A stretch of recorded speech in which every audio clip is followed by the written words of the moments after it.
ایک طرف قیمت لگائی جا رہی ہے کہ 70 کروڑ لے لو آ جاؤ، دوسری طرف گھر والوں پر تشدد کیا جا رہا ہے۔ اچھا اب اور کیا کر رہے ہیں؟ اس ساری صورتحال میں آپ سوچ رہے ہوں گے کہ پھر حکومت کچھ نہ کچھ تو کر لے گی، کچھ نہ کچھ تو بن جائے گا، وہ تشدد کر جو رہے ہیں، لگے جو ہوئے ہیں، پیسے بھی دے رہے ہیں، کوئی نہ کوئی تو ٹوٹے گا۔ ایسا ہو نہیں رہا، بلکہ حکومت کے اپنے بندے ٹوٹ رہے ہیں۔ حکومت اس وقت پریشان ہے کہ ہمارے اپنے بندے غائب ہیں۔ اگر کوئی 2-3 سینیٹرز ہیں جو ملک سے باہر ہیں، انہیں کہا جا رہا ہے کہ واپس آؤ، آئینی ترامیم کرنی ہے، آپ واپس کیوں نہیں آ رہے؟ تو بتایا جا رہا ہے کہ وہ ایم این ایز کوئی صحیح رسپانس نہیں دے رہے اور نہ ہی کال اٹینڈ کر رہے ہیں۔ پھر اپنے بندے اس وقت جو اطلاعات ہیں، اجمل جامی سینئر صحافی ہیں، وہ کہتے ہیں کہ آئینی ترامیم کے لیے اس وقت حکومت کے پاس 2-3 بندے کم تھے، اب 6-7 کم ہے۔ ہو سکتا ہے جب ترامیم آئیں تو ووٹنگ کے وقت حکومت کے لیے ہی حکومت کے اپنے ہی 2-3 بندے کم ہو جائیں، یعنی یہ بھی ہو سکتا ہے کہ چلیں دوسرے بندے پورے کرنا ایک الگ بات، حکومت کے اپنے بندے ہی غائب ہو جائیں، اپنے ایم این ایز اپنے سینیٹر نہ رہیں۔ کیونکہ بلاول بھٹو کی بھی جو 2 دن پہلے ملاقات ہوئی تھی نواز شریف کے ساتھ، تو اس کے اندر بلاول نے کہا تھا کہ بھائی جان آپ کے باپ اپنے بندے سنبھالیں، آپ کے بندے آپ کے ہاتھ میں نہیں ہیں۔ تو نواز شریف نے کہا تھا کہ نہیں، ہمارے بندے ہمارے پاس ہیں، ہمارے ساتھ رابطے میں ہیں، ہماری طرف سے کوئی پریشانی والی بات نہیں ہے۔ لیکن خبر یہ ہے کہ جیسے 63(1) کے اندر تبدیلی ہوئی، انہوں نے سوچا کہ ہم پی ٹی آئی کے بندے خرید لیں گے۔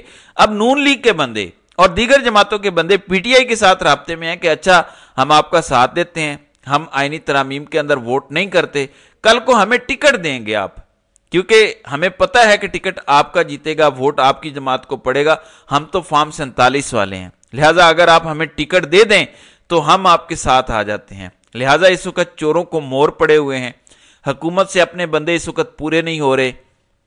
پھر آئینی ترامیم کے حوالے سے جو پہلے اٹیمپٹ ہوئی، جو رات بھر کوشش ہوتی رہی، اتنے سوالات اٹھے کہ آخر کیا جلدی ہے، مسودہ سامنے نہیں آ رہا، پیپلز پارٹی کے پاس نہیں اور ہے اور مسودہ ہے، نواز شریف کے پاس کوئی اور ہے، جبکہ مولانا کے پاس کوئی اور ہے، اور وہ بھی آخری وقت پر آپ کو مسودہ دیا جا رہا ہے۔ تو یہ ہو کیا رہا ہے، پرابلم کیا ہے؟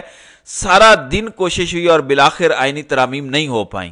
وہ آئینی ترامیم اتنی جلدی میں کیوں کی جا رہی تھی؟ یعنی قاضی فائز صاحب تو ابھی بھی 25 اکتوبر تک ہیں، تو اتنی جلدی اصل میں کیا تھی، ہو کیا رہا تھا؟ اس سلسلے میں جیو سے وابستہ صحافی ہیں اور حکومت کے بڑے قریبی ہیں، اسٹیبلشمنٹ کے بھی بڑے قریبی ہیں، فخر درانی، ان کی جانب سے انکشاف کیا گیا ہے۔ فخر درانی یہ کہتے ہیں کہ حکومتی رکن نے بتایا ہے کہ پہلے ترامیم اس لیے جلدی لائی گئی کیونکہ سابق D G I S I general Nadeem Anjum کی کوشش تھی کہ ان کو توسیع مل جائے، یعنی وہ مدت عمر کی حد میں اضافہ ان کا ہو جائے، 65 سے 68 عمر ہو جائے گی تو تمام سرکاری ملازمین کو جو ہے وہ ایکسٹینشن مل جائے گی، اور انہیں بھی تیسری ایکسٹینشن مل جائے گی، یعنی اپنے عہدے پر وہ پہلے 2 ایکسٹینشنز تو لے چکے ہیں، تیسری ایکسٹینشن مل جائے گی اور وہ اپنے عہدے پر برقرار رہیں گے۔ کل کو جب آرمی چیف کا وقت آئے گا 2025 میں، تو اس وقت یہ سب سے سینئر جرنیل ہوں گے اور یہ پھر آرمی چیف بننے کی دوڑ میں شامل ہو جائیں گے۔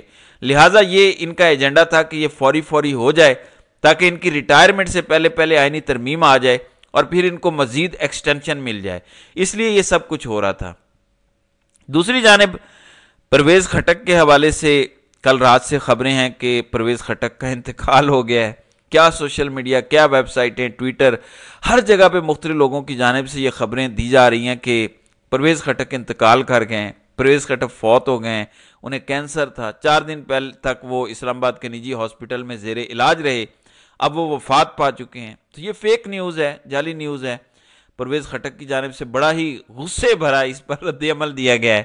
وہ کہتے ہیں کہ مجھے تو کوئی کینسر نہیں ہے، میں تو نہیں مرا، لیکن میری یہ بد دعا ہے کہ جو لوگ میرے حوالے سے یہ دعوے کر رہے ہیں ان کے اپنے لیڈر کو کینسر ہو اور وہ کینسر سے مرے، جنہوں نے پوری رات میرے ناک میں دم کیا ہوا ہے، ہر طرف سے فون آ رہے ہیں، میسیجز آ رہے ہیں پرویز خٹک کے حوالے سے کہ وہ فوت ہو گئے ہیں، ادھر سے کوئی فون آتا ہے، ادھر سے کوئی پوچھتا ہے، رشتہ داروں کو فون آتے ہیں کہ پرویز خٹک کے حوالے سے سنا ہے وہ وفات پا گئے ہیں۔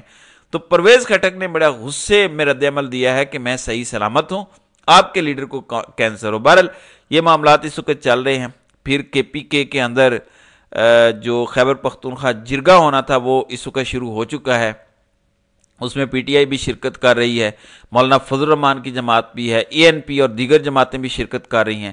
لہٰذا اس حوالے سے جیسے ہی مزید اپڈیٹس آئیں گی تو انشاءاللہ اس پر اگلی ویڈیو میں بات کریں گے۔ تو ناظرین کرام، آپ کی اس ویڈیو کے حوالے سے کیا رائے ہے؟ آپ اپنی رائے کا اظہار کامنٹ سیکشن میں ضرور کیجیے گا۔